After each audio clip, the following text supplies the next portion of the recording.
అల్పపీడన ప్రభావంతో ఉత్తరాంధ్రలో కురుస్తున్న భారీ వర్షాలపై సీఎం చంద్రబాబు నాయుడు సమీక్ష చేశారు. సీఎంఓ అధికారులు ఆయా జిల్లాల్లో ప్రస్తుత పరిస్థితులపై ముఖ్యమంత్రికి వివరించారు.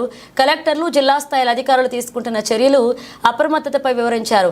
భారీ వర్షాలు ఉన్న ప్రాంతాల్లో ప్రజలను అప్రమత్తం చేయడంతో పాటు స్కూళ్లకు సెలవు ప్రకటించినట్లుగా సీఎం వివరించారు.